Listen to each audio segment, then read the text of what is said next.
Hi everyone, my name is Akitunde Gomisala and I'm your fertility nurse. And today we're going to be talking about how to calculate your safe period to avoid pregnancy. Just stay tuned.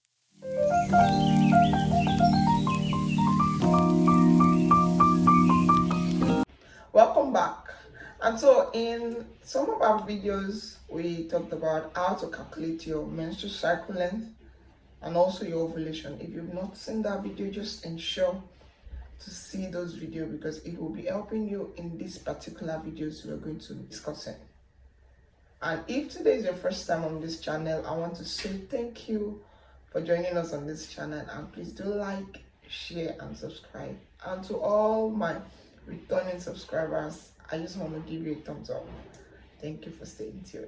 And so we are going to be calculating what exactly a safe period is. The safe period means a period of days, so it's not a particular day, it's some days. So in our cycle length, the calculation of our cycle length, we discussed about how to calculate what your cycle length is, knowing the average and knowing when exactly is the cycle length, whether it's a 28, a 30, 35, and also whether it's a 21 day for those with shorter length of period.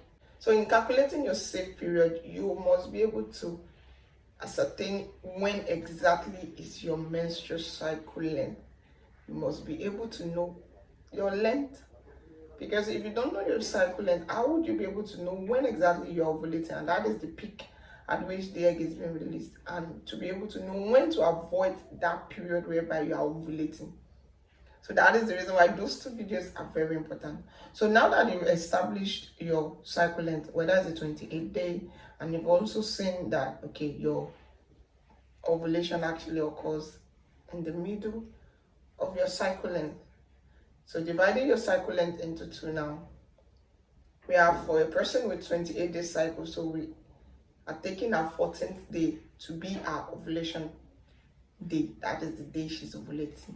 But note that a lot of factors can actually affect that particular day, and that is the reason why you want to avoid some particular days before and after that day if you're trying to avoid pregnancy. So to calculate it, you can just pick up your calendar, and so if your period is starting on the 1st down to on the 3rd, and maybe the next cycle started on the 29th. So what you're going to do to note when you're having your ovulation is just to cycle your 14th day, which is noted to be the day that you're supposed to be ovulating. So to avoid pregnancy, all you need to do is calculate 3 days before your ovulation day. So 3 days before, which is going to be on the 13th, on the 12th, and also on the 11th. So you're avoiding those 3 days before your ovulation. Then also 3 days after your ovulation, which is going to be on the 15th, on the 16th, and on the 17th. You are avoiding this length of days because ovulation can happen on the 13th, ovulation can happen on the 16th. You might be stressed and it can affect the day you're supposed to ovulate. You can ovulate earlier. Your hormones that month can actually affect you and make you ovulate later than expected. So you are avoiding those dates because the ovulation dates can change. Every person is actually very unique. And you're also avoiding those days because a sperm can actually live for 2 to 5 days in a woman. 2 to 5 days. And so if sexual intercourse actually happened maybe on the 11th, you know that that might be a bit very risky. You understand? Very risky. Because you might have actually ovulated a day earlier or later, and if this sperm is actually still in the body, it might actually cause fertilization, and this is what exactly what you are apparently avoiding.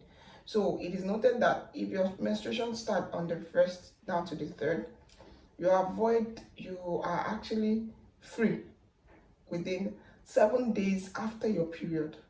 That makes it the 10 days, right? 7 days after your period, you are free. So the 4 days remaining to your ovulation is actually very unsafe for you. And 4 days after your ovulation is actually so unsafe. So that is why it is 7 days after your period, you're really safe. Then 7 days to the next time you are expecting your period to is also very safe for you to have sexual intercourse.